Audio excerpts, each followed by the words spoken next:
హరి ఓం శ్రీ గురుదేవ దత్త. అవధూత చింతన శ్రీ గురుదేవ దత్త. ఈరోజు మనం స్మరించుకోబోయేటువంటివి చాలా అద్భుతమైనటువంటి విషయాలన్నమాట. ముందుగా వాసుదేవానంద సరస్వతి స్వామి గారి పుణ్యతిథి సందర్భంగా మన నృసింహవాడి గురించి అనేక కొత్త విషయాలు స్మరించుకున్నాం. కాబట్టి గురు చరిత్రలో లేనటువంటి సిరోల్లో స్వామివారి అభయహస్తం పడినటువంటి ప్రాంతం మనకు తెలిసిందే కదా. ఇది ఏ గ్రంథంలో వాసుదేవానంద సరస్వతి స్వామి గారు రచించారన్న విషయం కూడా ఈరోజు మనం స్మరించుకోబోతున్నాము. అలాగే బిల్లివట్టి గ్రామానికి సమీపంలో ఉండేటువంటి ఔదుంబర్లో స్వామివారు చాతుర్మాస్యం నిర్వహించిన తర్వాత అమరపురం వైపుగా అంటే నృసింహవాడి వైపుగా ప్రయాణించి వచ్చి అక్కడ 12 సంవత్సరాలు గుప్తంగా తపస్సు చేసుకున్నారని మనకు అన్నీ తెలిసిందే కదా.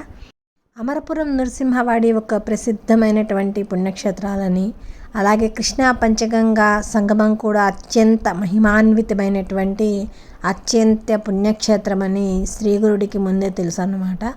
గురుచరిత్ర 15వ అధ్యాయంలో శిష్యుల్ని తీర్థయాత్రకు పంపేటప్పుడు శ్రీగురుడు ఈ క్షేత్రాలని ప్రస్తావించడం ఎవరైనా గమనించారా?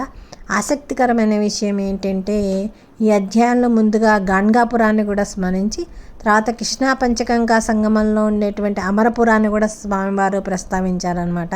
తన శిష్యుల్ని ఈ పుణ్యక్షేత్రాలు కూడా దర్శించుకోండి అని తెలియజేశారు. కృష్ణానది ప్రవాహంలో ముందుకు వెళ్ళే కొద్దీ అమరపురం అనేటువంటి ప్రసిద్ధమైనటువంటి క్షేత్రం వస్తుంది. అక్కడ పంచగంగా సంగమం ఉంది. ఈ పంచగంగా సంగమము ప్రయాగ క్షేత్రం కన్నా అధికమైనటువంటి పుణ్యఫలం ఇస్తుంది అంటూ ఈ క్షేత్రానికి రాకముందే శ్రీగురుడు ఈ క్షేత్రాన్ని గురించి తన శిష్యులతో తెలిసారనమాట. అందువల్ల ఈ చాలా అనుష్ఠానానికి అనుకూలమైనటువంటి ఏకాంతం ఇక్కడ లభిస్తుందని భావించి స్వామివారు కూడా ఇదే స్థలాన్ని ఎంచుకున్నారు. సంగమ ప్రాంతం ఒకప్పుడు దట్టమైనటువంటి అరణ్యంలో ఔదుంబర వృక్షాలతో నివసిస్తూ సమృద్ధికరమైనటువంటి చెట్లు ఉండేవన్నమాట. సమీప గ్రామాలైనటువంటి సిరూర్, అమరపురం మాత్రమే ప్రశాంతమైనటువంటి ప్రశాంతమైనటువంటి ప్రాంతాన్ని శ్రీగురుడు ఎంతగానో మెచ్చుకొని ఇక్కడే ఉన్నారనమాట. అలాగే శ్రీగురు చరిత్ర పురాతనమైనటువంటి గ్రంథంలో ఈ ప్రాంతాన్ని అనుపమ తీర్థ మనోరమ అనగా వర్ణించారు. అనుపమ అంటే దీనికి సాటైనది మరొకటి లేదు అన్న ఉద్దేశం అన్నమాట. ఆ రోజుల్లోనే స్వామివారు తీర్థ మనోహర అన్న పేరు కూడా పెట్టారు. అందుకే అక్కడ పాదుకలకు కూడా మనోహర పాదుకలు అని వచ్చాయన్నమాట. స్వయంగా భగవాన్ మహాదేవుని యొక్క సాన్నిధ్యం ఉన్నటువంటి క్షేత్రంలో 64 మంది యోగినులు స్వామివారికి సేవిస్తూ అమరేశ్వర స్థానం సాక్షాత్తు శివుడు అధిష్టానంగా భావింపబడుతుందన్నమాట.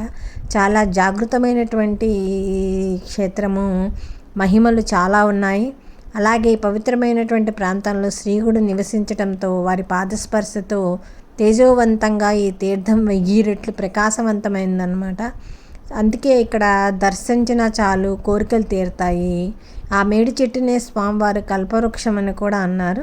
ఇంకొక పోలిక ఏంటంటే స్వామివారు ఇక్కడ నివసించటం వల్ల బంగారు ఉంగరంలో వజ్రాన్ని పొదిగినట్లుగా మరింత కాంతి మహిమ చేకూరిందంటూ వాసుదేవానంద సరస్వతి స్వామి గారు ఒకానొక చోట రచించారనమాట.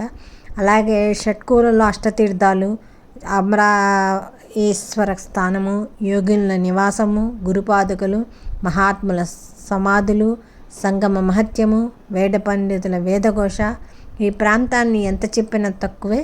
ఇప్పటికీ స్వామివారు ఇక్కడ నివసిస్తున్నారా అనడానికి అనేకమైనటువంటి అనుభూతులు భక్తులకి సాక్ష్యం అన్నమాట.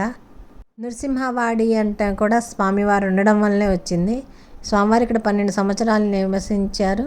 గంగాజర్ని కథ ఇక్కడే జరిగింది. పెద్ద చిక్కుడు పీకినటువంటి ప్రాంతము, సిరోలు గ్రామంలో భోజన పాత్ర, సిరోలు బ్రాహ్మణశ్రీ కథలు మొదలైనవి అనేక కథలు ఇక్కడే జరిగాయన్నమాట. ఈ కథల్లో కొన్ని గురుచరిత్రలో చోటు చేసుకోలేదు కదా. మరి ఇతర గ్రంథాలు వేటిట్లో ఉన్నాయి అంటే సిరోలు భోజన పాత్ర అనేటువంటి లీల గురుచరిత్రలో లేదు.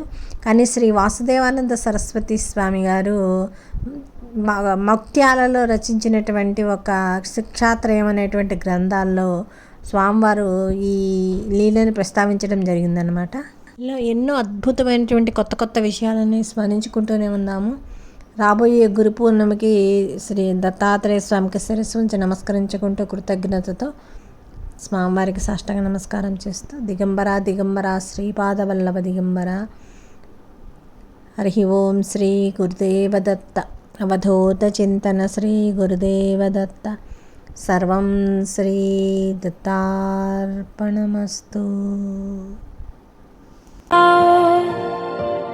दुविधा भारी